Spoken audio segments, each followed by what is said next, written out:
నా పేరు రామచందర్. ఉప్పు కప్పు రంబు నొక్క పోలిక నుండు గౌరవనీయులైన మీ తెలుగు టీచర్ని. ఏం చూస్తుర్రా? నమస్తే. అరే బ్లూ షర్ట్ ఓడా, నిలవర్రా. ఆ కండ్లద్దల పోరుతో తంతల కింద ఏం మాట్లాడుతున్నావురా? ఏ పోరి సార్? చూడ రుచుల జాడే వేరు. నిజం చెప్పురా, లేకుంటే రేపు పొద్దుగాల మీ అయ్యా వాళ్ళని పిలిపించి ఆడిపోరాని అందరి ముందు అద్దన్నగా నంగు కూడా పెట్టి బరగతో దద్దుల చాగంపుతారా? ముందే చెప్తున్నా. లంచ్కి ఏం కూర తీసుకొచ్చినావని అడిగిన గంతే సార్. ఏం కూర తెచ్చిందట్రా? వంకాయ టమాటా.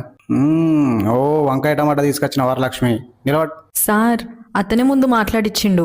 పురుషులందు పుణ్య పురుషులే వేరయ్యా, తెలుసు. ఆడే ముందు మాట్లాడిచ్చిండని. అనే మాటకు నువ్వు మాట కలిపినవు. ఈ మాట బయట తెలకుండా ఉండాలంటే నా మాట నువ్వు వినాలి. కొడుకులారా, మీ అందరికి కూడా చెప్తున్నా, చెవులు పెద్ద చేసుకుని నుండ్రి. మీ సద్ది డబ్బల కూరలు 3 రోజులు కూరగాయలు ఉండాలి, 3 రోజులు నాన్ వెజ్ ఉండాలి. ప్రతిరోజు 3 సద్ది డబ్బలు నా టేబుల్ మీద ఉండాలి. సరే అని చెప్పి ఆ తలకాయ ఊపి బయటకు పోయి ప్రిన్సిపల్ కంప్లైంట్ చేస్తా, ఇంటికి పోయి మీ డాడీకి చెప్తా అనుకుంటే మాత్రం మీరు బయట వేసే కథలు దుర్బిని బట్టి చూస్తా. ఆ కథలన్నీ లెటర్లు రాసి మీ ఇంటికి పోస్ట్ చేస్తా.